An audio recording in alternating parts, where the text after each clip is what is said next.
Wonderla toilet cleaning ను సులభంగా మార్చే పవర్ఫుల్ ప్రొడక్ట్ ఎలిమ్ టాయిలెట్ క్లీనర్. ఈ వారం మన గెస్ట్ ఎగ్జామ్ పోయినప్పుడు ఎప్పుడైనా కాల్ చేస్తే మా డాడీ అనేవాడు, పోరాడితే పోయేదేముంది, బానిస సంఖ్యలు అనేవాడు. 40th ర్యాంక్ వచ్చింది. మీ పేరెంట్స్ రియాక్షన్? అమ్మ అసలు మాట్లాడలేకపోతుండింది, ఏడుస్తూనే ఉండిపోయింది. సో నాన్నకేంటంటే లైక్ మా ఊర్లో ఆ సరౌండింగ్లో యూజువల్గా ఎక్కువ చూడమండి ఇలాంటివి, ఒక ర్యాంక్ రావడం కానీ. సార్ మీరు సివిల్స్, గ్రూప్ 1, ఫారెస్ట్ సర్వీస్, ఈ మూడింటిని డివైడ్ చేసుకుని చదివారా? సో నేను టైం లైన్నే ఫాలో అయ్యాను సార్. సార్ మీరు జర్నీలో మార్నింగ్ టు నైట్ వరకు. Welcome to I dream. ఈ వారం మన గెస్ట్ గ్రామీణ ప్రాంతంలో పుట్టి చక్కగా చదువుకొని ఆల్ ఇండియాలో 40th ర్యాంక్ అంటే ఐఎఫ్ఎస్లో సాధించిన కుర్రాడు. పేరు Cherukuri Avinash Reddy. 40th rank IFS. ఆయనకి సివిల్స్ రాస్తూనే ప్లాన్ బిగా ఐఎఫ్ఎస్ పెట్టుకోవడం కాకుండా ఖచ్చితంగా ఐఎఫ్ సాధించి ఇంకా 2-3 సార్లు అవకాశం ఉన్న సివిల్స్ రాయకుండా కేవలం ఐఎఫ్ఎస్ మీద స్టిక్ అయిన కుర్రాడు. అతనికి అటవీ మీద ఎందుకు అభిమానం, ప్రకృతి ఎందుకు అంతగా ప్రేమిస్తున్న విషయాన్ని, దాంతోపాటు 70 రోజుల్లో సివిల్స్ రాసి 3-4 ఎగ్జామ్లు రాసిన అతనికి స్ట్రెంగ్త్ ఎక్కడ వచ్చింది, ఆయన ఎనర్జీ ఏ విధంగా ఉంది, ఆయన తీసుకున్న కమిట్మెంట్ ఎలాగొచ్చింది అనే విషయాన్ని ఆ కుర్రాడిని అడిగి తెలుసుకుందాం. నమస్తే బ్రదర్, కంగ్రాచులేషన్స్. తెలంగాణలో పుట్టి చక్కగా ఆల్ ఇండియా లెవెల్లో 40వ ర్యాంక్ సాధించిన కుర్రాడు నువ్వు. ఎస్. సాధారణంగా అందరూ ఏం చేస్తారంటే సివిల్స్ రాయాలనుకుంటారు, ఐఏఎస్ ఐపీఎస్ రాసుకొని రాకపోతే ఐఎఫ్ఎస్కి వస్తుంటారు. కానీ సివిల్స్ నువ్వు 2 సార్లు రాసినట్టున్నారు, మీ రికార్డు చెప్తున్నాయి. అయినా ఐఎఫ్ఎస్ రాశారు, ర్యాంక్ సాధించారు. ఇంకా మీకు అటెంప్ట్స్ టైం ఉన్నా దీని మీద స్టిక్ అయ్యారు. దీని మీద స్టిక్ అవ్వడానికి ప్రధాన కారణం ఏంటి? మీకు అటవీ మీద కానీ లేదంటే ప్రకృతి మీద ఉన్న అభిమానం ఎందుకు వచ్చింది? ఈ తర్వాత అందరూ ఐఎఫ్ఎస్ రాయాలంటే అసలు ఐఎఫ్ఎస్ అంటే దానికి ఎప్పుడు అవ్వాలి, దానికి ఎలాగ అప్రోచ్ అవ్వాలి, దానికి ఉన్న టిప్స్ ఏంటి చెప్పే ముందు ఒకసారి అవినాష్ రెడ్డి గారి కుటుంబ నేపథ్యం చెప్పండి. సార్ నా పేరు చెరుకు అవినాష్ రెడ్డి. నేను మా స్వగ్రామం వచ్చేసి ఆదిలాబాద్ జిల్లాలోని కిష్టాపురం అనే ఊరు అండి. సో అక్కడ అది మన వేలాల జాతర అని అంటారు, ఐడియా ఉంటుంది. అక్కడే ఆ గుట్టలో ఆ సరౌండింగ్లోనే ఉంటుందన్నమాట. సో అక్కడ నుండి డాడీ సింగరేణిలో వర్క్ చేస్తారు. సో అక్కడికి మేము షిఫ్ట్ అయిపోయి ఆ గోదావరికంలోనే నా స్టడీస్ అంతా అక్కడే అయిపోయాయి. అప్పటి నుంచి మీకు అడవి మీద అభిమానం ఉంది? అంటే సార్ ఆదిలాబాద్ అనగానే ఆబ్వియస్లీ ఇంకా అక్కడే పుట్టి రోజు చూసినవన్నీ మనకు కళ్ళ ముందే కనిపిస్తూ ఉంటాయి కాబట్టి అలాగే ఉంటుంది. అండ్ ఈవెన్ గోదావరికంలో కూడా సరౌండింగ్లో కూడా చాలా ఆదిలాబాద్ మీరు చెప్పిన ఆ ప్రాంతం అంతా కూడా అటవీ ఫారెస్ట్ ఎక్కువ ఉంటుంది. యా. సో అలాగే ఫస్ట్ గోదావరికంలో మీకు సింగరేణి, బొగ్గు గనులు, గోదావరి నది ఇలాగే నది ఆ సరౌండింగ్ లో ఉన్న చెట్లు ఇలాగే పెరుగున్నాను నేను. సో అక్కడ పెరుగుతున్నప్పటి నుండే ఎన్విరాన్మెంట్ పైన అయితే చాలా ఇంట్రెస్ట్ ఉండేది. సో నేను మా ఇంట్లో కానీ చిన్నగా అన్ని రకాల చెట్లు పెట్టేవాడిని. సో అది పెరిగేంత వరకు చూస్తూ ఉండేవాడిని, అదొక ఆనందం ఆ టైంలో. ఆ తర్వాత వచ్చేసి నేను కెరియర్ ఈ ఆప్షన్స్ అనేసి హైదరాబాద్ రావాల్సి వచ్చింది. అప్పుడు నాకు ఇంకా దాని ఇంపార్టెన్స్ చాలా తెలిసింది. అక్కడ ఉన్నప్పుడు మనకు ఎక్కువగా తెలియకపోయినప్పటికీ, సో అమ్మ నాన్నకి దూరంగా ఉంటూ హైదరాబాద్లో ఈ సిటీలో ఉంటున్నప్పుడు దానికి విలువ చాలా బాగా తెలిసింది. అంటే కాంక్రీట్ జంగల్ వచ్చిన తర్వాత న్యాచురల్ మీకు తెలిసింది. న్యాచురల్ జంగల్ పైన ఎక్కువ ఇంట్రెస్ట్ పెరిగిందని అనుకోవచ్చండి. సో అలా నేను అక్కడ వరకు కృష్ణవేణి టాలెంట్ స్కూల్లోనే అక్కడ 10th ఫినిష్ చేసుకున్నాను గోదావరికంలో. సో అమ్మ నాన్న సపోర్ట్తో మళ్ళీ హైదరాబాద్ షిఫ్ట్ అయిపోయి నేను ఎంపీసీలో ఇంటర్మీడియట్ ఫినిష్ చేసుకున్నాను. ఆ తర్వాత నాకు అప్పటి నుండే ఉంది ఈ సివిల్ సర్వీసెస్, యూపీఎస్సీ ఈ సైడ్ రావాలని చిన్నప్పటి నుండి పెట్టిన ఇంట్రెస్ట్ ఇలాంటి వాటి వల్ల నాకు ఎక్కువగానే ఉంది. ఆ తర్వాత నేను అనుకున్నాను లైక్ డిగ్రీ చేస్తే మేబీ దీనికి కరెక్ట్గా ఉంటుందేమో, ఇలాంటి విషయాలు అనుకొని నేను అది తీసుకుందామని ఫిక్స్ అయిపోయాను. సో అది ఫిక్స్ అయిపోయిన తర్వాత నేను కొన్ని కాలేజ్ చూశాను డిగ్రీలో చేద్దామని, ఆ తర్వాత మళ్ళీ ఎక్కడ జాయిన్ అయితే బాగుంటుందని. దెన్ సడన్లీ ఇంకా మన దగ్గర ఉన్నట్టుగానే బీటెక్ చేస్తే జాబ్ ఆపర్చునిటీస్ ఉంటాయి అని అలా అని లాస్ట్ మినిట్లో విత్డ్రా చేసుకోవాల్సి వచ్చింది. సో ఎంసెట్ ర్యాంక్ ఉన్నప్పటికీ, ఎన్ఐటీలో వచ్చినప్పటికీ ఇవన్నీ కాదనుకొని నేను ఇక్కడ ఇక్ఫై యూనివర్సిటీలో జాయిన్ అయిపోయాను బీటెక్కి, electronics and communication engineering. But ఏది తీసుకున్నా ఇంట్రెస్ట్గా చేసేవాడిని. సో అక్కడ నుండి నాకు స్టార్ట్ అయ్యి నేను బీటెక్ని చాలా బాగా ఫినిష్ చేసుకొని I was a silver medalist అండి అక్కడ. సో ఆ యూనివర్సిటీలో అలా ఆల్రౌండ్గా అన్ని స్పోర్ట్స్ ఇలాంటివన్నీ అచీవ్ చేస్తూ, ఆ క్యాంపస్ కూడా చాలా బ్యూటిఫుల్గా ఉంటుందండి. 5-10 acres ఆఫ్ ఫీల్డ్స్ ఉంటాయి మన మధ్యలోనే. చాలా మంచి ఎక్స్పీరియన్స్. సో అలా వచ్చిన నేను 2021లో గ్రాడ్యుయేషన్ ఫినిష్ చేసుకున్నాను. సో గ్రాడ్యుయేషన్ ఫినిష్ చేసుకున్న తర్వాత మనకు ఎక్కువ అంతా ఉన్నది యూపీఎస్సి సివిల్ సర్వీసెస్ అని అనుకుంటారు అందరూ. లైక్ ఫారెస్ట్ సర్వీస్ అనేది ఒకటి ఉంది అని కూడా తెలియదు. లైక్ ఈవెన్ నేను అలాగే ఉండేవాడిని. అంటే మేబీ ఇందులోనే రాస్తారేమో, దానికి సపరేట్ ఉంటుందా అలా అనుకునేవాడిని. సాధారణంగా ఐఏఎస్, ఐపీఎస్, ఐఎఫ్ఎస్ అంటే ఫారెస్ట్ అనుకుంటారు, అది ఫారెన్ సర్వీస్. అది అందరూ ఫారెన్ అన్నట్టుగా తీసుకుంటారు. ఇక్కడ ఆల్ ఇండియా సర్వీస్ అనేది ఫారెస్ట్ అండి, బట్ చాలా వరకు ఫారెన్ సర్వీస్ ఫేమస్ అని అనుకుంటారు. బట్ దీని గురించి అవగాహన తక్కువ ఉంది. సో యూజువల్గా కోచింగ్ ఇన్స్టిట్యూట్లో కూడా దీనికి సపరేట్ మెయిన్స్ ఉండడం వల్ల, ఆ ర్యాంకింగ్ కూడా తర్వాత రావడం వల్ల ఎవరు ఎక్కువ పట్టించుకోరు. అవును. సో అది మళ్ళీ తర్వాత వస్తుందిలే, ఈ ఆల్ ఇండియా ర్యాంకింగ్లో కలవట్లేదేమో ఇలా అని కొంచెం అవగాహన తక్కువ ఉంటుంది. బుక్స్ కానివ్వండి ఏవైనా చాలా తక్కువ ఉంటాయి. బట్ నేను ఫస్ట్ అందరిలాగానే గ్రాడ్యుయేషన్ అయిపోయి ఇమీడియట్గా జాయిన్ అయ్యి అప్పుడు రాశాను. నాకు ఐఎఫ్ఎస్ అనేది సపరేట్గానే తెలియదు. నేను యూజువల్గానే అప్లై చేశాను, సివిల్ సర్వీసెస్ రాశాను. బట్ ఆ ఇయర్ మెయిన్స్ కూడా రాశాను, ప్రిలిమ్స్ క్లియర్ అయ్యి. బట్ అవ్వలేదండి, ఇది 2022లో ఇది. సో ఆ తర్వాత అంటే అప్పుడు ఆప్షన్ ఏం తీసుకున్నారు మీరు? మ్యాథమెటిక్స్ అండి. నేను ఇంజనీరింగ్ బ్యాక్గ్రౌండ్ నుండి వచ్చాను, బట్ మ్యాథమెటిక్స్కి చాలా క్లోజ్గా ఉండేవాడిని. సో ఆప్షనల్ ఏం తీసుకుందామని ఎవాల్యుయేట్ చేసినప్పుడు సో నాకు బెటర్ అనిపించింది మ్యాథ్స్ ఆప్షనల్. ఆ టైంలో కొంచెం గైడెన్స్ అలా ఉంటుంది అని చెప్పేసి నేను అది తీసుకున్నాను. సాధారణంగా అదే టైంలో కొంతమంది కుర్రాళ్ళందరూ ఢిల్లీ వెళ్తేనే సివిల్స్ వస్తుంది అక్కడ. మీరు ఢిల్లీ వెళ్ళారా, ఇక్కడ చదువుకున్నారా? లేదండి, మీరు ఇంకా ఢిల్లీ అని అంటారు కానీ నేను అశోక్ నగర్కే ఒక 2-3 సార్లు వెళ్ళానండి. అవునా? నేను కంప్లీట్లీ కొంచెం డిఫరెంట్ అప్రోచ్ అనుకోవచ్చు. ఒక రోజు అశోక్ నగర్ వెళ్ళాను, అక్కడ ఇంకా చూసి ఆ వాతావరణం చూశాక నాతో అవ్వదేమో అని అనిపించి నేను ఇక్కడే మధురానగర్లో అమీర్పేట్ దగ్గర ఉంటుందండి, చాలా ప్రశాంతమైన ప్లేస్. సరౌండింగ్లో అన్ని పార్క్సే ఉంటాయి. మార్నింగ్ ఒక పార్క్, ఈవినింగ్ ఒక పార్క్, మధ్యాహ్నం ఒక పార్క్ కూడా వెళ్ళొచ్చు. అంత కామ్గా ఉంటుంది. నేను ఇక్కడే ఇండివిజువల్గా రూమ్ తీసుకొని, ఈ రోజుల్లో ఆన్లైన్ రిసోర్సెస్ చాలా ఉన్నాయి. అవును. సో మనం ఎక్కడైనా నాలెడ్జ్ అనేది ఎక్కడైనా గెయిన్ చేసుకోవచ్చు. అండ్ ఎక్కువ బుక్స్ పైన రిలే అయ్యాను నేను. సో బుక్స్ ఎందుకనంటే చదువుతున్నప్పుడే కొంచెం మైండ్లోకి వెళ్తున్నట్టు అనిపిస్తుంటుంది. లైక్ క్లాసెస్ వింటూ ఉంటే అది మనం చూస్తున్నాము, లైక్ మనం దానిపైన కాన్సన్ట్రేట్ చేయకపోవచ్చు. సో అలా దీనిపైన ఇంట్రెస్ట్ ఉండేది. లైక్ నాకు రియల్ జర్నీ అనేది 2022 తర్వాతే స్టార్ట్ అయిందని అనుకుంటాను. సో అప్పుడు నాకు తెలిసింది లైక్ ఫారెస్ట్ సర్వీస్ అది సపరేట్గా ఉంటుంది, దానికి ఇంకొక ఆప్షనల్ అనేది తీసుకోవాలి. ఫారెస్ట్రీ అనేది ఒక ఆప్షనల్, మళ్ళీ ఇంకొకటి దానికి అడిషనల్గా ఇంకేదైనా ఆప్షన్ యాడ్ చేసుకోవాలి అని తెలిసింది. సో ఈ ప్యాటర్న్ ఇలా ఉంటుందండి. సో ప్రిలిమ్స్లో ఏమవుతుందంటే మనకు సాధారణంగా సివిల్ సర్వీసెస్ ప్రిలిమ్సే చాలా టఫ్ అంటారు, అన్ప్రిడిక్టబుల్ అని కూడా అంటారు. బట్ ఆ తర్వాత దానికి పైగా 10 మార్కులు తెచ్చుకోవాలండి ఫారెస్ట్ సర్వీస్కి మెయిన్స్ రాయగలగాలి అంటే. అది చాలా టఫ్ ఆ ఫేజ్లోనే. సో నేను ఫారెస్ట్ సర్వీస్ కూడా అప్లై చేశాను ఈ ఇయర్. సివిల్ సర్వీస్ రాస్తూనే ఫారెస్ట్ కూడా అప్లై చేసి 2023లో ఆ సంవత్సరం నేను సివిల్ సర్వీసెస్కు మళ్ళీ మెయిన్స్ రాశాను, బట్ అది అవ్వలేదు. ఫారెస్ట్ సర్వీసెస్కి వచ్చాను 2వ అటెంప్ట్లో. అప్పుడు అది దానిపైన చాలా ఇంట్రెస్ట్ పెరిగింది. నేను కేవలం 2 నెలలే ఇచ్చాను ఆ సిలబస్ని ఫినిష్ చేయడానికి. నాకు మ్యాథమెటిక్స్ ఆప్షనల్ ఒకటి ఆల్రెడీ ఉండడం వల్ల అడ్వాంటేజ్ అయింది. సో ఫారెస్ట్రీకి నేను ఆన్లైన్ క్లాసెస్ తీసుకున్నాను, ఢిల్లీ బేస్డ్ ఇన్స్టిట్యూట్ది. సో అక్కడ చాలా ఇంట్రెస్ట్ పెరిగింది.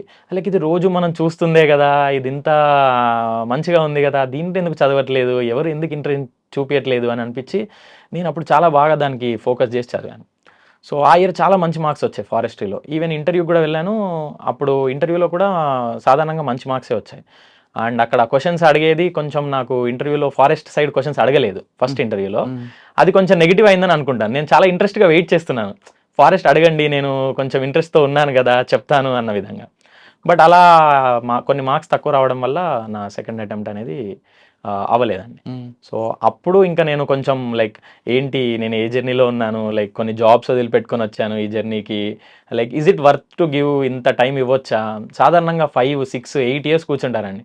లైక్ నేను ఎప్పుడు అలా ఆలోచించాను, నన్ను నేను చూసుకోలేదు ఎప్పుడు ఇన్ని ఇయర్స్ కూర్చోవాలా ఇలా అని. నేను ఇమ్మీడియట్గా నాకు ఆలోచన వచ్చింది, లైక్ ఏం చేసినా కానీ మనం స్ప్రింట్ చేద్దాం, మ్యారథాన్ వద్దు. మ్యారథాన్ గురించి ఆలోచిస్తే ఇంకొక ఇయర్ అనిపిస్తుంది కదా, లైక్ లెట్ స్ప్రింట్ అని అనిపించి ఈ ఇయర్ ఏమున్నాయి అని చూసుకొని civil services, forest services, Telangana group 1 కూడా ఉండేది అప్పుడు, 3 అప్లై చేశాను. ఇంకా ఈ 1 ఇయర్ మనకి టార్గెట్ 12 months, మళ్ళీ వచ్చే నెల ఈ టైం వచ్చేంత వరకు నేను ఎన్ని వీలైతే అన్ని చేతిలో పెట్టుకోవాలి అని. దెన్ సివిల్ సర్వీసెస్ అండ్ అన్ని ప్రిలిమ్స్ క్లియర్ అయిపోయినాయండి. లైక్ జూన్లోనే అన్ని ప్రిలిమ్స్ అయిపోయినాయి.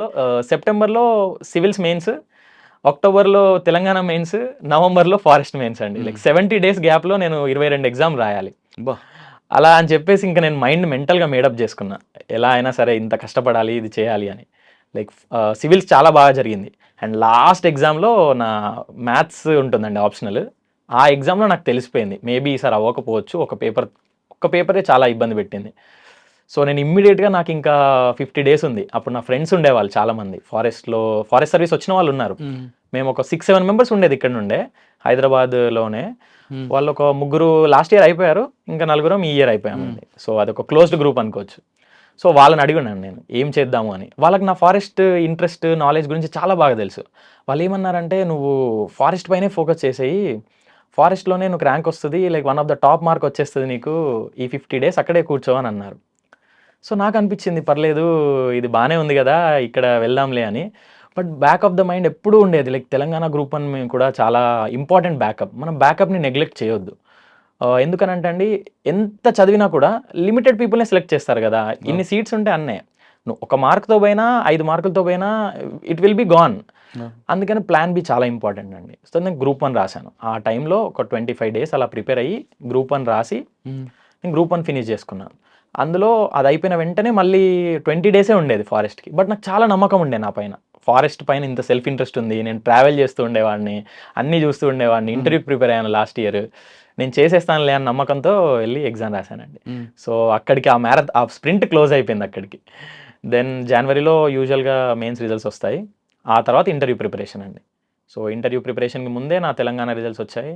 అందులో కూడా ర్యాంక్ వచ్చి డిఎస్పీ ఎక్స్పెక్టెడ్ ఉంది. సో అది కొంచెం కాన్ఫిడెన్స్ బూస్ట్ చేసిందండి. దెన్ ఇంటర్వ్యూకి ప్రిపేర్ అయ్యాను. ఈ ఇయర్ అనుకున్నట్టుగానే నన్ను చాలా డెప్త్గా క్వశ్చన్స్ అడిగారు ఇంటర్వ్యూలో, ఫారెస్ట్ గురించి, ఎక్కడికి వెళ్ళావు, ఎలా, ఏంటి అని. సో అది చాలా బాగా అనిపించింది, లైక్ ఇంటర్వ్యూ మంచిగా ఉందని. అంటే ఇప్పుడు ఐఎఫ్ఎస్లో కూడా మీరు ఆప్షన్ ఏం తీసుకున్నారు? Maths and forestry. అచ్చా. ఫారెస్ట్రీలో చాలా మంచి మార్క్స్ వచ్చాయండి, దానివల్లే నేను ఇక్కడ ఉన్నాను. ఇంటర్వ్యూ ఏమడిగారండి మీకు? ఇంటర్వ్యూలో వచ్చేసి లైక్ ఏషియన్ ఎలిఫెంట్కి ఆఫ్రికన్ ఎలిఫెంట్కి డిఫరెన్స్ ఏంటి అని అడిగారు. మీరేం చెప్పారు? ఆఫ్రికాలో వచ్చేసి ఫీమేల్ కూడా ఉంటుందని. అండ్ చాలా ఇంట్రెస్టింగ్ ఉన్నారు వాళ్ళు కూడా, నాకు ఎక్స్ప్లెయిన్ చేస్తున్నారు. శ్రీలంకలో కొన్ని మేల్స్ కూడా టస్క్ ఉండవు, ఎందుకు ఉండవు అని నన్ను అడిగి వాళ్ళే చాలా బాగా ఎక్స్ప్లెయిన్ చేశారు. ఓకే, నెక్స్ట్ ఇంకా అడిగారు? ఇంకా కోబ్రా, మన దగ్గర మీ తెలంగాణ కదా, మీది కోబ్రా దొరుకుతుందా, అక్కడ కింగ్ కోబ్రా ఉంటుందా అని అడిగారు. నేను కొంచెం కన్ఫ్యూజ్ అయిపోయి కింగ్ కోబ్రా కూడా ఉంటుందేమో అని చెప్పాను. లేదు, ఉండదు అని చెప్పి చాలా ఇంట్రెస్టింగ్ స్టోరీస్ చెప్పారు. అది ఇలాగే వెట్లో ఉంటుంది, ఫారెస్ట్లో ఉంటుంది, ఇట్లా అని చెప్పేసి. ట్రైబల్ పీపుల్ గురించి కూడా చాలా అడిగారు. మన దగ్గర తెలంగాణ ఆంధ్రప్రదేశ్ కంబైన్లో కొన్ని ప్యాచెస్ ఉన్నప్పటికీ చాలా ఇంపార్టెంట్ ట్రైబ్స్ ఉన్నాయి. సో ట్రైబల్ గురించి అడిగారు. ఎస్పెషల్లీ నేను ఆదిలాబాద్ నుండి వచ్చాను కాబట్టి, ఆ ఏరియా గోదావరికని కాబట్టి నన్ను కొంచెం డెప్త్గానే అడిగారు అక్కడ. అండ్ నా బ్యాక్గ్రౌండ్ ఎలక్ట్రానిక్స్ కమ్యూనికేషన్ ఇంజనీరింగ్, నేను డ్రోన్ పైన వర్క్ చేశాను. సో అలాంటి వాటిపైన కొన్ని ఎలా చేయొచ్చు అని అడిగారు. సో ఇలాంటి కొన్ని టాపిక్స్ పైన మంచి ఇంట్రెస్టింగ్గా జరిగిందండి. సో జస్ట్ క్వశ్చన్ అడుగుతున్నట్టు కాకుండా వాళ్ళు చాలా స్కిల్డ్గా ఉన్నారు. వాళ్ళు నాకు ఎక్స్ప్లెయిన్ చేస్తూనే నన్ను క్వశ్చన్స్ అడుగుతుండేవాళ్ళు. ఇంటర్వ్యూ ఎంతసేపు అయిందండి? నాది లాస్ట్ టైం వచ్చేసి 47 minutes అయిందండి, 1 of the highest అనుకుంటారు. బట్ ఈసారి 20 minutes అయిపోయిందండి. సార్, మీరు ఫారెస్ట్ మీద బాగా రీసెర్చ్ చేసి మీరు ఉంటున్నారు కదా, పులి ఎలా మనం ఐడెంటిఫై చేయాలి అంటే, ఒక పులికి మధ్యన చాలా డిఫరెంట్గా అనిపిస్తుంటాయి, ఎందుకు? సో పులి అనేదండి, ఇప్పుడు మనం ఒక ఏరియాని బట్టి ఉంటుందండి. ఇప్పుడు కొన్ని ఏరియాస్లో పులి స్విమ్మింగ్ చాలా బాగా చేస్తుంటుంది, కొన్ని ఏరియాలో చేయలేకపోతుంది. అండ్ ఇప్పుడు మనం ఒడిశా సైడ్ చూసుకుంటే అక్కడ బ్లాక్గా ఉంటుంది, చాలా మెలనిస్టిక్ కంటెంట్ అనేది చాలా ఎక్కువ ఉంటుంది. సో ఇలా డిఫరెన్సెస్ ఉంటాయండి. అండ్ పులి పైన చాలా మిస్కన్సెప్షన్స్ ఉంటాయి మన దగ్గర. ఎలా అంటే పులి అనగానే వచ్చి మనుషులను చంపేస్తుంది అని అనాలి. యూజువల్గా చంపదండి. అది మేనిటర్ అవ్వడానికి 2 reasons ఉంటాయి. ఒకటి ఓల్డ్ అన్న అయిపోయి ఉండాలి, అది ఒకసారి వాళ్ళ కబ్స్ని సెక్యూర్ చేసుకోవడానికి వేరే వాళ్ళపైన అటాక్ చేసేనే ఉండాలి. సో అలా అటాక్ అనే చేస్తూ ఉంటాయి. అండ్ ఐడెంటిఫికేషన్కి వచ్చేసండి, మనకు ఈ స్ట్రైప్స్తో ఐడెంటిఫై చేస్తాం. వాటి డిఫరెంట్ ఉంటాయి. మనం ఇప్పుడు టెక్నాలజీ పెరిగింది కాబట్టి అది చాలా బాగా ఫారెస్ట్ డిపార్ట్మెంట్ వెల్ ఎస్టాబ్లిష్డ్గా ఉంటుంది. సో నేను చాలా ఈగర్గా వెయిట్ చేస్తున్నాను ఇది ఎలా వర్కౌట్ అవుతుంది అని.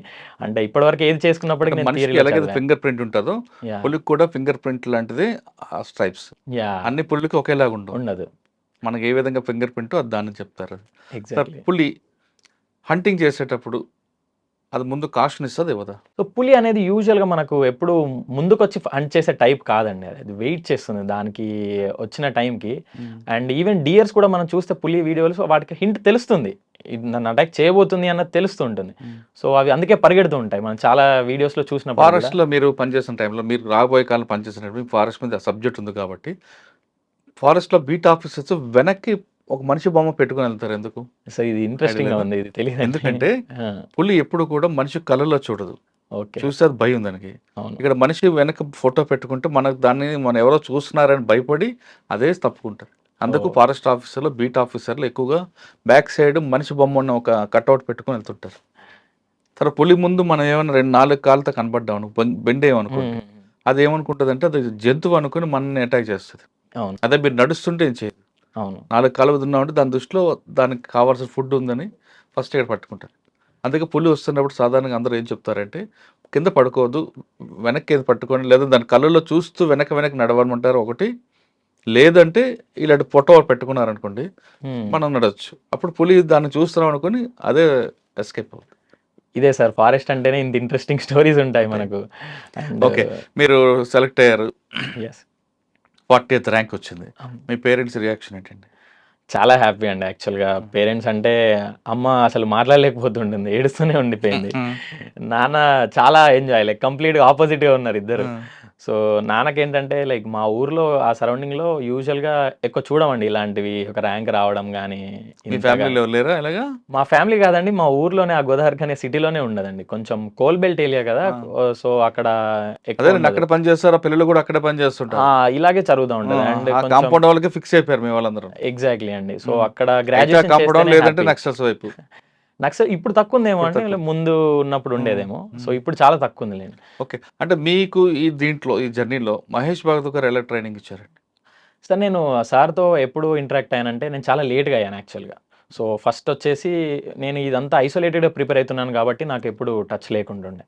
ఇది నాకు మొన్న ఏప్రిల్‌లో సార్ పరిచయం అండి. ఆ తర్వాత అప్పుడు సార్ ఒకసారి పిలిచి మనకు ఈ ఇంటర్వ్యూ ప్రిపరేషన్‌లో మనకు ఎలా ఏ యాంగిల్‌లో ఎలా అడుగుతున్నారు, యూజువల్‌గా మనకు ఎక్కడి నుండి ఎలా తీసుకొస్తున్నారు, ఇదని చేశా. ఇలా మనకు స్టార్ట్ చేశాడు. సో, అది నాకు ఇంటర్వ్యూ ప్రిపరేషన్ కిక్ స్టార్ట్ అయిందన్నమాట అక్కడి నుండి.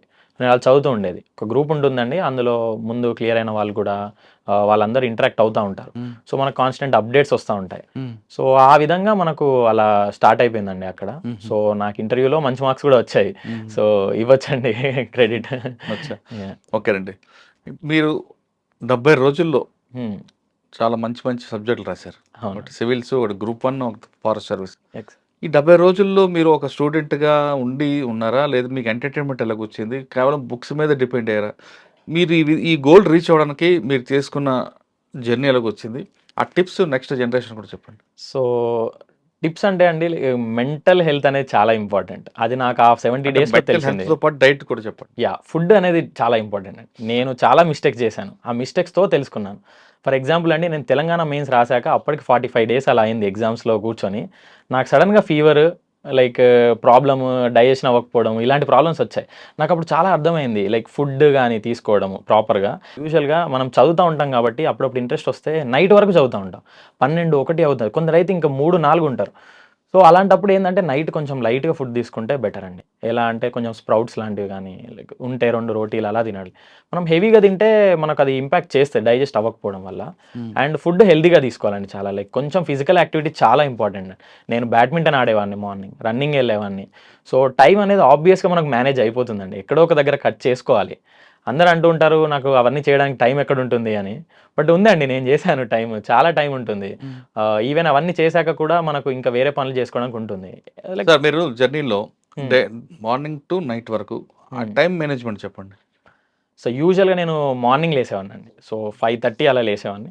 దెన్ లేచి కాసేపు అలా వాకింగ్ ఆర్ ఎక్సర్‌సైజ్ ఏదైనా అలా ఒక హాఫ్ అన్ అవర్‌లో చేసేసి, దెన్ నేను ఫ్రెష్ అప్ అయిపోయి కూర్చునేవాడిని. 3 అవర్స్ కంప్లీట్‌లీ ఆఫ్ అండి. నేను మొబైల్స్ వాడను ఆ టైంలో, స్క్రీన్ చూడను. బుక్స్‌తో చదివేవాడిని 9 వరకు.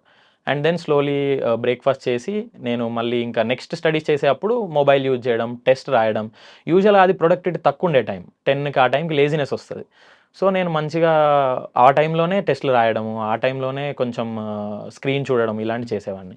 దెన్ మధ్యాహ్నం రాగానే లంచ్ చేసేసి పడుకునేవాడినండి. ఒక 2 అవర్స్ మంచి స్లీప్ వేసి. హుహు. సో, నాకు డే డివైడ్ అయ్యేదండి. లైక్ పడుకొని లేస్తే మళ్ళీ ఫ్రెష్‌గా ఉంటది గదా! సో, మళ్ళీ ఈవినింగ్ ఒక 2, 3 అవర్స్ చదివేవాడిని. So, depending on exam. ఇప్పుడు ఎగ్జామ్స్ దగ్గరకొస్తున్నాయంటే 10-12 అవర్స్ కూడా వెళ్తదండి. లైక్ నార్మల్ టైమ్‌లో 7-8 అవర్స్. సో, న్యూస్ పేపర్ చదివేవాడిని. ఈవినింగ్ పెట్టుకునేవాడిని న్యూస్ పేపర్. దెన్ నైట్ వచ్చేసి ఇంకా ఏదన్నా కరెంట్ అఫైర్స్ వీడియోస్ కానీ ఇలాంటివి ఫాలో అయ్యేవాడిని. హ్మ్. ఇది కాకుండా మీకు ఎంటర్‌టైన్‌మెంట్ ఏముందండి మరి? మనిషికి ఒక రిలాక్స్ కావాలి కదా! అవునండి. అవును. హ్మ్. సో, నేను డాక్యుమెంటరీస్ చూసేవాడిని. యూజువల్‌గా వైల్డ్ లైఫే కాకుండా నార్మల్‌గా డాక్యుమెంటరీస్ చూసేవాడిని. నేను ఇదే ఇంకా బ్యాడ్మింటన్ ఆడేవాడిని ఈవినింగ్ వెళ్ళి, మార్నింగ్ కొన్నిసార్లు. సో అది కొంచెం మనకు కంప్లీట్లీ డైవర్షన్ ఇస్తుంది. నేను ఒక్కడనే ఉంటున్నాను కాబట్టి ఒక్కడనే ఉండి చదువుకునేవాడిని. సో ఫ్రెండ్స్తో కాల్ మాట్లాడేవాడిని. అండ్ ఫ్రెండ్స్ అంటే ఈ ఈ యూపీఎస్సీకి రిలేటెడ్ కాని వాళ్ళు. సో వాళ్ళతో ఏంటంటే కంప్లీట్లీ మనకు డిఫరెంట్ టాక్ ఉంటుంది. ఊర్లో ఎలా ఉంది, సరౌండింగ్లో ఎలా జరుగుతుంది, ఇలా ఉండేది. కానీ సాధారణంగా అంటే మీలాగా ప్రిపరేషన్ ఉన్నది గ్రూప్ డిస్కషన్ ఎక్కువ ప్రాక్టీస్ ఉంటారు. మీరు ఇక్కడ ఇది కొంచెం నాది డిఫరెంట్ అని అనుకోండి. బట్ గ్రూప్ డిస్కషన్ ఇంపార్టెంట్ చాలా ఉంటుందండి. కానీ దానికి మనకు రైట్ పర్సన్ దొరకాలి సార్. ఎందుకని అంటున్నామంటే రైట్ పర్సన్ దొరకకపోతే మనం మళ్ళీ రాంగ్ డైరెక్షన్లో డిస్కస్ పొలిటికల్ డిబేట్స్కి వెళ్ళిపోతుంది. అది అబ్సల్యూట్లీ ఎగ్జామ్కి అయితే యూజ్ ఉండదు. మనం ఒక ఎగ్జామ్కి చదువుతున్నాం అన్నప్పుడు we have to stick to it. అలా అనిపిస్తుంది. నాకు లాస్ట్ ఇయర్ ఇంటర్వ్యూ ఇచ్చినప్పుడు చాలా మంచి ఫ్రెండ్స్ పరిచయం అయ్యారు. సో నాకు ఒక 7 మెంబర్స్ బ్యాచ్ ఉండేది. అందరం అటెంప్ట్ చేసాము. సో అందులో 4 మెంబర్స్ లాస్ట్ టైం క్లియర్ అయ్యారు, 3 ఈ టైం అయ్యారు. సో మా డిస్కషన్ ఎప్పుడూ కాన్స్టెంట్గా ఉంటుండే. అండ్ ఈవెన్ మా స్కోర్ కూడా చాలా బాగా వచ్చాయి ఈసారి. Like we are very happy comparatively వేరే వాళ్ళకంటే. మా ఈ డిస్కషన్ చాలా హెల్ప్ చేశాయి. సార్ మీరు civils, group 1, forest service Yeah. ఈ 3 రాశారు. మూడింటికి రిలేటివిటీగా ఒకటి కామన్ సబ్జెక్ట్ ఉంటుంది. అవునండి. ఈ మూడింటిని డివైడ్ చేసుకుని చదివారా, లేదు టైం దొరికినప్పుడు 3 క్లబ్ చేసుకుని చదివారా? అంటే గ్రూప్ 1 రాశారు, గ్రూప్ 1 సబ్జెక్ట్ వస్తుంది, లేదు civils, maths, mathematics, forest service, forestry, ఇవి క్లబ్, లేదంటే ఇది ఫస్ట్ ప్రయారిటీ మీకు సివిల్స్, దాని తర్వాత గ్రూప్ 1 అలా చేసుకొచ్చారా? సో నేను టైం లైన్నే ఫాలో అయ్యాను సార్. సో బేసికల్గా ఫస్ట్ సివిల్స్ ఉంది కాబట్టి జనరల్ స్టడీస్ చదివాను. దెన్ మ్యాథమెటిక్స్ ఆప్షనల్ ఫినిష్ చేసుకున్నాను. ఆఫ్టర్ సిఎస్సి మెయిన్స్ అప్పుడు తెలంగాణ ఉండింది. తెలంగాణ కొంచెం టైం ఇవ్వాలండి. లైక్ కొంచెం మన తెలంగాణ స్పెసిఫిక్ ఉంటుంది కాబట్టి మనకు కొంచెం డెప్త్ ఆఫ్ నాలెడ్జ్ ఉంటేనే ఆన్సర్ బాగా రాయగలుగుతాం. లేదంటే మనం మనకు ఏదో పైన ఆన్సర్ రాసినట్టు కనిపిస్తూ ఉంటుంది ఎవాల్యుయేటర్కి. అలా అని చెప్పి చాలా రిగరస్గా తెలంగాణ పార్టే చదివాను ఆ టైంలో. ముందున్న నాలెడ్జ్కి బ్రష్ అప్ చేస్తూ కొన్ని బుక్స్ కూడా చదివాను. కొన్ని బుక్స్ నేమ్స్ చూస్తూ ప్రిఫేసెస్ చదివాను. అది ఓన్లీ 15-20 డేస్ ఆ టైంలో గ్యాప్లో చేయగలిగింది. అప్పుడు తెలంగాణకు బెనిఫిట్ అయింది. అండ్ ఇమ్మీడియట్లీ తెలంగాణ ఎగ్జామ్ అయిపోగానే ఫారెస్ట్కి టర్న్ అయిపోయాను. మళ్ళీ 20 డేస్ మళ్ళీ forestry complete revision. So then ఎలాగో ముందున్న నాలెడ్జ్ కూడా ఉంటుంది కాబట్టి యాడప్ అయిపోయి మెయిన్స్ రాయగలిగాను. సార్ ఇంత చదువుతున్నారు కదా, మధ్యలో మీ పేరెంట్స్ గ్రాడ్యుయేషన్ అయిపోయింది, నువ్వు అమెరికా వెళ్ళి చదువుకో, పెళ్లి చేసుకో, నీకు ఉద్యోగం సంపాదించు, పెళ్లి చేస్తావు, ఈ ప్రెజర్ ఇవ్వలేదా? సార్ నాకు లక్కీగా ఆ ప్రెషర్ ఇవ్వలేదు సార్. అండ్ ఇంకొకటి వాళ్ళ నుండి నాకు ఎప్పుడు నా మార్క్స్ అడిగేవారు కాదు, ఎందుకు అవ్వలేదని అడిగేవాళ్ళు కాదు. అడగకపోయి ఉంటే అంతే, లైక్ మనకు అంత ఎంత ఫ్రీగా సాధారణంగా పేరెంట్స్ బాధ్యత తీర్చుకోవాలనుకుని అమెరికా పంపించాలి, ఉద్యోగం చేయాలి, పెళ్లి చేయాలి, బాధ్యత తీర్చుకోవాలనుకుంటారు కదా. అలాంటివి మా సైడ్ లేదు. డాడీకి కూడా చాలా ప్రెషర్ ఉండేదండి. అంటే మా కజిన్ బ్రదర్స్లో చాలా మంది సెటిల్డ్ అయ్యి అలా ఉండేవాళ్ళు. ఊరికి వెళ్ళినప్పుడు కూడా ఎందుకు, ఇంకా అన్నయ్య ఎంఎస్ చదవడానికి వెళ్ళాడు, సో నేను ఇక్కడ, సో ఇద్దరం ఏమీ చేయట్లేదు. లిటరల్గా వాళ్ళ దృష్టిలో అయితే మేము ఏమీ చేయట్లేదని అనుకుంటారు వాళ్ళు. సో అందుకనే ఉండేది ప్రెషర్. బట్ ఆ ప్రెషర్ నాకు ఎప్పుడు తీసుకురాలేదు. అండ్ ఈవెన్ నేను నా ఎగ్జామ్ పోయినప్పుడు ఎప్పుడైనా కాల్ చేస్తే మా డాడీ అనేవాడు, పోరాడరా, పోరాడితే పోయేదేముంది, బానిస సంఖ్యలు తప్ప అనేవాడు. సూపర్. సో అలా అంతలో అలా మాట్లాడేవాడు. సో అది బాగా అనిపించేది. కనెక్ట్ అయింది మీకు బాగా. సో అట్లా నువ్వు చదువు, నువ్వు పోరాడు, నీ ఇష్టం, నువ్వు ఎక్కడికి వెళ్తావు అక్కడికి వెళ్ళు అని అనేవాడు. సార్ ఇప్పుడు పర్సనల్ విషయం పక్కన పెట్టి ప్రొఫెషన్లోకి వద్దాం. 40th ర్యాంక్ వచ్చింది. ఎస్. మీకు ఫారెస్ట్ మీద బాగా ఇంట్రెస్ట్ ఉంది. అవును. మీరు సౌత్ ఇండియాలో అన్ని తిరిగారా, నార్త్ ఇండియా తిరిగారా ఫారెస్ట్ ఏరియా? నేను ట్రావెల్ కన్స్టెంట్స్ వల్ల సౌత్ ఇండియా మాత్రం కవర్ చేయగలిగానండి. సౌత్ ఇండియాలో అన్ని స్టేట్స్కి వెళ్ళాను. ఆల్మోస్ట్ ఒక 15 to 20 national parks and wild life sanctuary వెళ్ళాను. సూపర్. మన స్టేట్లో అయితే అన్ని కవర్ చేసేసాను. మీకు మొత్తం తిరిగారు కదా, అందులో బాగా నచ్చింది ఏముంది? సార్ నాకు బాగా నచ్చిన ప్లేస్ అంటే పిచ్చావరం మ్యాంగ్రూవ్ ఫారెస్ట్ అండి. చాలా బాగుంటుంది. ఇది తమిళనాడు కోస్ట్లో, పాండిచ్చేరి నుండి ఆ కోస్ట్లో ఉంటుంది. మనము అసలు ఎక్స్పెక్ట్ చేయలేమండి ఆ బోట్ రైడ్లో ఇట్లా. అది కొన్ని మూవీస్లలో కూడా ఉంటుంది, కమల్ హాసన్ మూవీస్లో అలా నేను చూశాను. చాలా బాగుంటుందండి. లైక్ నేను లిటరల్గా అక్కడ అసలు అక్కడే ఉండిపోమంటారేమో, బాగుంటుందేమో అని అనిపించింది. ఇంకా ఒకటి వచ్చేసి మన కేరళలో ఎర్వీకులం నేషనల్ పార్క్ అని ఉంటుందండి. అక్కడ మనకు అన్నముడి పీక్ అని అంటాము, వెస్టర్న్ ఘాట్స్లోనే అది హైయెస్ట్ పీక్. సో అక్కడ వెదర్ కానివ్వండి, ఆ పైన ఉండేది ఆ టీ ప్లాంటేషన్స్ ఒక సైడ్ ఉంటాయి, ఒక సైడ్ ఇట్లా ఓక్ ప్లాంటేషన్స్ ఉంటాయి. ఆ మధ్యలో అక్కడ ఒక యూనిక్ యానిమల్ ఉంటుందండి, నీలగిరి తార్ అని ఉంటుంది. సో మౌంటైన్ గోట్స్ అంటాం కదా, నార్త్లో చాలా ఫేమస్, బట్ సౌత్లో ఇది ఒక్క దగ్గరే ఉంటుంది. అది మౌంటైన్ ఇంత స్లోప్లో మనకు క్లైమ్ చేస్తుంటుంది. సో అది చాలా యూనిక్ అనిపించింది. అది మన దగ్గరకు వచ్చి కూడా తిరుగుతూ ఉంటుంది, పట్టుకునేలాగే ఉంటుందండి.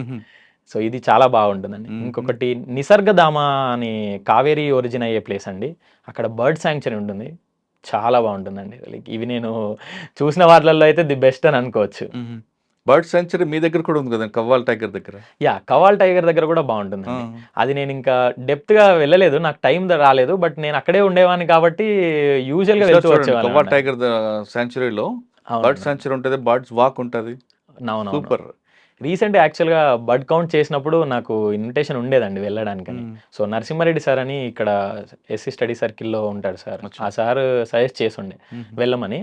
బట్ ఆ టైంకే ఇంటర్వ్యూస్ దగ్గరకు వచ్చి నేను తెలంగాణ ఏమైనా వచ్చా మీకు? తెలంగాణలో ఏ మనం తక్కువ మాట్లాడుకునే ప్లేస్ అండి ఇది, కిన్నెరసాని వైల్డ్ లైఫ్ శాంచురీ అని.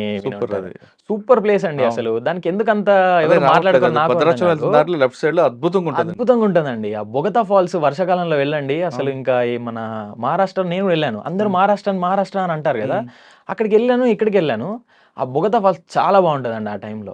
కిన్నెరసానిలో రివరైన్ ఐలాండ్స్ అంటాం. సో అది ఎంత బాగుంటుందండి అంటే బోట్ లో వెళ్తున్నప్పుడు అసలు అది సీనిక్ గా అలాగే ఉండిపోతుంది మన మైండ్ లో కూడా. నాకు ఇప్పటికీ మాట్లాడుతుంటే కళ్ళలో కనిపించేలా ఉంటుంది. అక్కడ చాలా బాగుంటుందండి. అక్కడ మీరు లోపలికి వెళ్ళాక చూసారా, ఒక 40-50 జింకలు ఉంటాయి అలాగే సైడ్ కు ఉంటాయి. పైకి వెళ్ళిన తర్వాత మీరు చెప్తున్న బోట్ క్లబ్ ఉంటుందండి. బోటింగ్ చేస్తే బాగుంటుంది. సూపర్ అండి అది. అదొకటి. తెలంగాణ ఆంధ్రప్రదేశ్లో సో ఆంధ్రప్రదేశ్లో నేను పాపికొండలు విజిట్ చేశాను. పాపికొండలు చాలా బాగుంటుంది. శ్రీశైలం వెళ్ళాలండి, ఇంకా వెళ్ళలేదు. పాపికొండల్లో వచ్చేసి అక్కడ మనల్ని బోట్ రైడ్ తీసుకెళ్ళి ఒక దగ్గర ఆపుతారండి, సైలెంట్ టెంపుల్ అని అంటారు. అలా పైకి నడుస్తూ తీసుకెళ్తారు. మనం మ్యాంగో ట్రీ ఉంటుంది కానీ అది ఎంత పెద్ద ఉంటుందంటే ఒక 10 ఇంతలు పైకి ఉందేమో అనిపిస్తుంటుంది. చాలా బాగుంటుంది ఆ ప్లేస్ లో. సార్ మీకు ఫారెస్ట్ మీద అభిమానంతో మీకు ఫారెస్ట్ డిపార్ట్మెంట్ వచ్చింది అనుకోండి, వచ్చింది ఆల్రెడీ.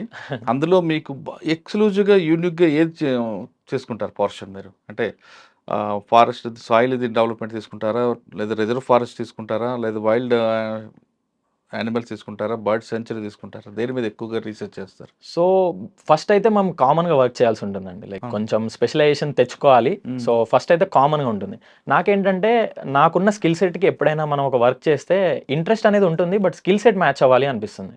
ప్రజెంట్లీ ఏంటంటే ఫారెస్ట్ ఎంత ఉంది, ఎలా పోతుంది, మనం ఎలా ఖరాబ్ అవుతుంది, ఎలా మంచిగా అవుతుంది, ఇలాంటి వాటిలో మనకు నెంబర్స్తోనే ఎవరికైనా వాల్యూ ఉంటుంది. సో నేను మ్యాథ్స్ ఆప్షనల్తో వచ్చాను, ఎలక్ట్రానిక్స్ అండ్ కమ్యూనికేషన్ చేశాను. సో నాకు ఉన్న ఇంట్రెస్ట్ ఏంటంటే మనం దీన్ని వాల్యుయేషన్ చేయాలి. ఎంత ఎక్కువ పారామీటర్స్ తీసుకొని వాల్యుయేట్ చేయగలిగితే, ఇప్పుడు ఈవెన్ స్మాల్ మనకు వచ్చే అక్కడ హనీని కూడా మనం వాల్యుయేషన్లో తీసుకోవాలి. జస్ట్ చెట్లకు గ్రీనరీనే కాకుండా, అందులో ఉన్న వుడ్డే కాకుండా, సాయిల్ కాకుండా, ఇవన్నీ కాకుండా వీలైన ఎక్కువ పారామీటర్స్ తీసుకొని మోడలింగ్ చేయాలనేది అది నేను ఒకటి అనుకున్నానండి. ఒకటి ట్రైబల్ బిహేవియర్ని చదవాలని ఉందండి. ఎందుకనంటే మనం ఇక్కడ ఏదో కూర్చొని ఇక్కడ మనం మాట్లాడుతూ ఏదో పెద్దగా చేద్దాము అని అనుకుంటాము. మనం ఒకసారి ఫీల్డ్కి వెళ్ళి నేను అబ్జర్వ్ చేసింది ఏంటంటే వాళ్ళు సింపుల్గా ఒక సొల్యూషన్ ఉంటుందండి వాళ్ళ దగ్గర, వాళ్ళు సింపుల్ గా చేసేస్తారు.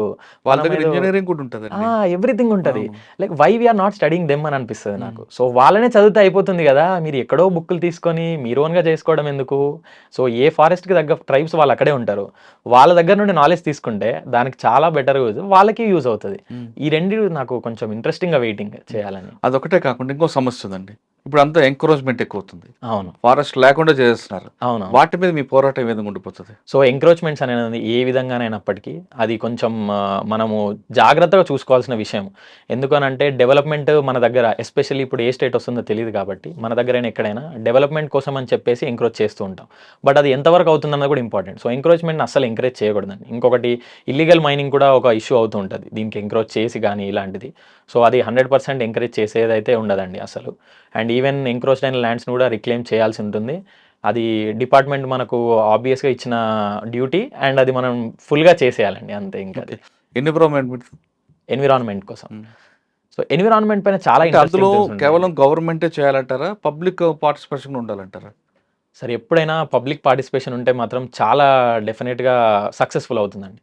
ఇప్పుడు మన దగ్గర హరితహారం ప్రోగ్రామ్ కూడా చూడండి. సో పిల్లలు ఇలాంటి వాళ్ళు వెళ్ళి పెట్టడం వల్లనే ఆ స్కూల్స్లో కానీ ఇప్పుడు కానీ ఇలా ఉన్నాయి. సో నేను ఢిల్లీ వెళ్ళినప్పుడు చాలా ఆనందంగా అనిపించింది. మన ఒక ప్రోగ్రామ్ గురించి బోర్డులో కూర్చున్న వాళ్ళు హరితహారం గురించి కూడా అడిగారు. సో అలా ఆ సైడ్లో మనం చూసుకుంటే మనం ఫారెస్ట్ని అంత మంచిగా మెయింటైన్ చేసుకుంటున్నాము అని అంటాం. ఈవెన్ మనం మాట్లాడుకున్నప్పుడు కూడా పచ్చిగా ఉంది అని అంటాం. లైక్ పచ్చిగా అంటే ఏంటంటే గ్రీన్ అంటే ఇప్పుడు మనం దాన్ని వెట్టుగాని కంబైన్గా చదువుతున్నాం, మన లాంగ్వేజ్లో కూడా అలాగే ఉంటుంది. సో అలాంటివి కొన్ని మనకు ఇన్బిల్ట్ ఉన్నాయి, పీపుల్ చేసేస్తారండి. మనం స్టార్ట్ చేయాలి కానీ పీపుల్ ఈజీగా చేసేస్తారు మన దగ్గర. ఇంకొక విషయం అండి, సాధారణంగా మనకు ట్రెడిషనల్గా వస్తున్న కొన్ని ఫారెస్ట్ ఉంటాయి. అవును, వాటి మీద డెవలప్మెంట్ చేస్తారా, మీరు ఆల్రెడీ టెక్నాలజీ తీసుకొచ్చారు కాబట్టి కంబైన్డ్గా తీసుకొచ్చిన కొన్ని ట్రీస్ని మీరు ఎక్కువగా ప్రమోషన్ అంటే జస్ట్ లైక్ కోనోకార్పస్ అటువంటి వాటిని చేస్తారా? లేదు మనకు ట్రెడిషనల్గా ఉన్నాయి సీతాఫలాలు, రాగి, చెట్లు కొన్ని ఉంటాయి, అవునవును. వాటిని ఎక్కువగా మీరు ఎంకరేజ్ చేస్తారు. అంటే రెండింటికి తేడాలు ఉంటాయి. అవునవును. వీటి మీద అయితే పక్షులు వాళ్తాయి, అవునండి. ఎన్విరాన్మెంట్ పెరుగుతుంది. అవునండి. కానీ దీంట్లో కాయలు ఉండదు, పండు ఉండదు, ఏముంది కదా పక్షులు వాళ్ళు, కానీ ఆక్సిజన్ రెగ్యులర్గా ఇస్తుంది. అవునండి. మీరు ట్రెడిషనల్ ప్లాంటేషన్ ఇస్తారా, ఆర్టిఫిషియల్ దానికి ఇస్తారా? ఎక్కువ ఆర్టిఫిషియల్ అంటే మిక్సింగ్. అవునండి. Sir traditional important sir. ఎందుకు చెప్తున్నానంటే ఇది నేనేదో నార్మల్గా చెప్తున్నది కాదు. ఇప్పుడు మీరు అన్నట్టుగానే మనం అడవి అనగానే చెట్లు, అది అక్కడికే ఆగిపోతుందండి. చెట్లను ఎందుకు అంటున్నామంటే వస్తున్న కాలుష్యం వల్ల మనం చెట్లను పెంచుకుంటే అది దాన్ని బ్యాలెన్స్ చేస్తుంది అని ఒక రీజన్. అంటే ఇక్కడ మన సెల్ఫిష్నెస్ ఉందండి. సో బట్ ఫారెస్ట్ అనేది అలాగే ఉండాలండి. అక్కడ జంతువులు ఉండాలి, సాయిల్ని రిక్లెయిమ్ చేయాలి, దాని నుండి వాగులు, నీళ్లు పారుతూనే ఉండాలి. సో ట్రెడిషనలీ మెయింటైన్ చేసినప్పుడే ఆ సాయిల్ కూడా అలాగే మెయింటైన్ అవుతుంది. బట్ ఒకటి ఏంటంటే అన్నట్టు అది మాట్లాడినప్పటికీ మనం కొన్ని ఆర్టిఫిషియల్ తప్పవండి. కానీ ఎక్కడ అంటే అర్బన్ ఏరియాస్లో ఎక్కడైతే ల్యాండ్ లేవో, అక్కడ ఫారెస్ట్ ముందు లేదో అక్కడ పెట్టడం తప్పు కాదండి. బట్ ఉన్న వాటిలలో తీసేసి మరి ఇది పెట్టడం అనేది మాత్రం అది అస్సలు ఎంకరేజింగ్ కాదు. అండ్ ట్రెడిషనల్ ప్లాంట్స్ ఎప్పుడూ మనకు ఏదో ఒక బెనిఫిట్ ఇస్తూ ఉంటాయి. సపోజ్ ఆ సరౌండింగ్లో ఉన్న విలేజెస్ దానిపైన డిపెండ్ అయి ఉండొచ్చు. సో వాళ్ళకి ఫాడర్, ఫుడ్ ఇలాంటివి కావాల్సి ఉంటుంటాయి. సో అలాంటివి మనం కూడా మనం మైండ్లో పెట్టుకోవాలండి. ఎందుకనంటే ఫారెస్ట్ డిపార్ట్మెంట్ వెళ్తున్నప్పుడు నేనేదో ఫారెస్ట్నే కాపాడాలని కాదు, దానికి పైన ఉన్న వాళ్ళు కూడా మన బాధ్యతే అనుకొని మనం కాపాడుకోవాలి. ఎక్కువ టూరిజం మీ ఒపీనియన్ ఏంటి? Eco tourism one of the best way to connect with environment అండి. ఎందుకనంటే మనం ఇక్కడ కూర్చొని విజువల్స్ చూసినప్పటికి కానీ, నెంబర్స్ చూసినప్పుడు కానీ ఎవరికి ఇంట్రెస్ట్ రాదు. ఎకో టూరిజం చాలా ఇంపార్టెంట్. ఎందుకు అనంటే మనం ఫారెస్ట్లో వెళ్ళినప్పుడే దేంతో అయినా అటాచ్మెంట్ పెంచుకోవాలి అంటే అక్కడే పెంచుకుంటాం. ఇప్పుడు ఈవెన్ నేను ముందు వెళ్ళినప్పటికీ నాకు తెలీదు, చాలా విషయాలు తెలీదు. నేను వెళ్ళినప్పుడు నేను దానికి అర్థమైంది. బట్ ఒకటి సేమ్ టైం మనం అలా అన్నామని చెప్పేసి ప్రతి మందిని అందరినీ అలా అన్‌సస్టైనబుల్‌గా చేయకూడదు. సో మనం ఇంట్రెస్ట్ పెంచేలానే ఉండాలి, కొంచెం ప్లానెడ్‌గా చేయాలి. అండ్ ఆ బఫర్ ఏరియాస్‌లో, మెయిన్ ఏరియాస్‌లో యానిమల్స్‌ని డిస్టర్బ్ అవ్వనివ్వద్దు. సో ఏ పనైనా మంచి కోసం చేసినప్పుడు మనం చేయొచ్చు అనిపిస్తుందండి.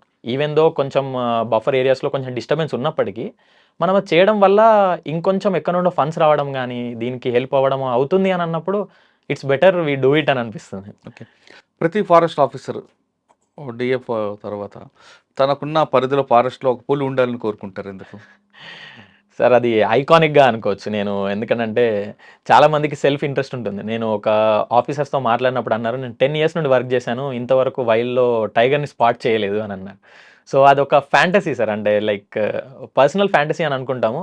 But apart from that so అది మనం ఎలా చెప్పొచ్చు అంటే it's a keystone species అంటాం. సో ఆ ఎంటైర్ ఎకోసిస్టమ్‌ని మెయింటైన్ చేయగలిగినది మెయిన్ యానిమల్ అది. అండ్ ఈ మధ్యలో ప్రే ఉంటాయి కదండీ, లైక్ డియర్స్ గానీ ఇలాంటివి. అవి ఎక్కువ పాపులేషన్ అయినా కూడా ఇబ్బందే. సో ఆ ఫుడ్ చైన్‌ని మెయింటైన్ చేయడానికి ఆ టాప్ ప్రిడేటర్స్ ఇంపార్టెంట్. కరెక్ట్. అందుకనే ఫారెస్ట్‌లో టైగర్ ఉండాలి అని అంటారు. బట్ మనం దాన్ని ఇలా కూడా చూడొచ్చు. సో టైగర్ అనేది ఎకో ఫారెస్ట్‌కి సిస్టమ్ డెవలప్ అవ్వాలంటే ఖచ్చితంగా టైగర్ ఉండాల్సింది. అంతే అండి. అది ఓకే. సార్ ఫైనల్‌గా చెప్పండి బ్రదర్. మీ గోల్ ఏంటండి? మనం అనుకుంది సాధించారు. అవునండి. కానీ ఇంకా ఏదో ఉంటది మీకు. నాకు ఒక సెక్టార్ ఇస్తే దాన్ని డెవలప్ చేయాలి, ఎగ్జాక్ట్‌లీ. యూనిక్‌గా ఉండాలి. ఆ యూనిక్‌గా ఉండాలంటే రొటీన్‌గా అడవిని, రిజర్వ్ ఫారెస్ట్‌ని కాపాడడం ఇవి కాకుండా ఇన్నోవేషన్ ఏం చూపిద్దాం అనుకుంటున్నారు? సార్ ఇన్నోవేషన్ వచ్చేసి ఫారెస్ట్ దాంట్లో నాకు చాలా ఎక్కువ సర్వీస్ వచ్చే ఉంటుందండి. నేను ఇప్పుడు 25లో ఇలా అయిపోయానంటే నాకు ఎక్కువ సర్వీస్ ఉంటుంది. సో నేను దాన్ని బెస్ట్ యూటిలైజ్ చేసుకోవాలని అనుకుంటున్నాను. So mix of ground work చేయాలి, దెన్ టాప్ ది ల్యాడర్ వెళ్ళి అడ్మినిస్ట్రేషన్ సెటప్‌ని మనం మేనేజ్ చేసుకునేలా ఉండాలి. And at the same time నాకు రీసెర్చ్ చేయాలని ఉందండి. ఏ ఆస్పెక్ట్ అనేది I will be deciding once enter into the forest. So నాకు ఎలా ఉంటుందంటే అందరూ నెగ్లెక్ట్ చేసిన ఆస్పెక్ట్‌ని తీసుకోవాలి అని అనుకుంటాను. సూపర్. సో అక్కడే మనకు కొంచెం ఇంట్రెస్టింగ్ వస్తుంటుంది కదా. అండ్ నేను కాన్స్టెంట్‌గా రన్నింగ్‌లో ఉంటానండి. సో ఇప్పుడు కూడా నేను క్లియర్ అయిపోయాను. నేను జాయిన్ అవుదాం అనుకుంటున్నాను. నాకు 3 మంత్స్ గ్యాప్ ఉంది. I'm thinking of writing a book. So forestry aspects పైన నా ఎక్స్‌పీరియన్సెస్‌తో ప్రిపేర్ అయ్యే వాళ్ళకి. సో నేను ఎప్పుడు కొంచెం లిమిటెడ్ లెవెల్‌లోనే గోల్ పెట్టుకుంటానండి. లాంగ్ టర్మ్ అనేది I will see after there. ఎందుకంటే చేంజ్ అవుతా ఉంటాయి కదా మనకు. అక్కడికి వెళ్ళినాక నాకు ఇంకొక దానిపైన ఇంట్రెస్ట్ రావచ్చు. సో నేను ఓన్లీ హాఫ్ ఆఫ్ ద ఇండియానే ఎక్స్‌ప్లోర్ చేశాను. సో అనదర్ హాఫ్ కూడా ఎక్స్‌ప్లోర్ చేసి నేను అప్పుడు డిసైడ్ చేసుకుంటానండి ఎలా వెళ్ళాలి, ఎక్కడికి వెళ్ళాలి అని. సూపర్. సో ఎవరో వస్తారు ఏదో చేస్తారా అని ఎదురు చూడకుండా ఆ కుర్రాడు తన కాళ్ళ మీద కష్టపడి ఇండియన్ ఫారెస్ట్ సర్వీస్‌లో 40th ర్యాంక్ సాధించాడు. ఇది గ్రేట్. సాధారణంగా ప్రతి ఒక్క కుర్రాడు నా గవర్నమెంట్ నాకేమి ఇచ్చింది, దేశం నాకేమి ఇచ్చింది అని కాకుండా ఈ విధంగా ముందుకు వెళ్తే ఇంకా మన భారతదేశం వెనక్కి తిరిగి చూడడం అవసరం లేదంటూ అవినాష్ రెడ్డి ప్రూవ్ చేశారు. ఆయన కేవలం 70 రోజుల్లో మెయిన్ ఎగ్జామ్స్ రాసి తనకున్న గోల్ రీచ్ అయ్యారు. కానీ సివిల్స్ రాయాలని ఇంకా ఆలోచన ఉన్నా, ఇంకా దానికి స్కోప్ ఉన్నా, దానికి కాకుండా కేవలం ఫారెస్ట్ సర్వీస్ మీద స్టిక్ అయిపోయాడు. ఎందుకంటే అతనికి ప్రకృతి అంటే ప్రేమ. ఖచ్చితంగా ప్రకృతి ప్రేమించే వాళ్ళందరూ కూడా ఫారెస్ట్ డిపార్ట్మెంట్ రండి. ఇక్కడ మీకు ప్రకృతితో పాటు మీకు కావాల్సిన ఎన్విరాన్మెంట్ కూడా దొరుకుతుంది అనే విషయాన్ని రుజువు చేశాడు ఈయన. ఇది అవినాష్ రెడ్డి గారితో ఎక్స్క్లూజివ్ ఇంటర్వ్యూ. వచ్చే వారం మరో గెస్ట్తో మళ్ళీ కలుద్దాం. అంతవరకు నమస్తే. Thank you brother. Thank you thank brother. You all the best. ఖచ్చితంగా మంచి ఫారెస్ట్ ఆఫ్ అవ్వాలని కోరుకుందాం. Thank you sir. Thank you. ఈ నాకు ఆపర్చునిటీ మాట్లాడడానికి ఇక్కడ ఆపర్చునిటీ ఇచ్చినందుకు కూడా చాలా థ్యాంక్ యూ అండి. ఎందుకనంటే ఫారెస్ట్ గురించి నాకు చెప్పాలి అని చాలా ఉంటుంది కాబట్టి అది ఒక మంచి ప్లాట్ఫామ్కి వచ్చినందుకు నేను చాలా ఆనందంగా ఉంటాను. Thank you. Thank you.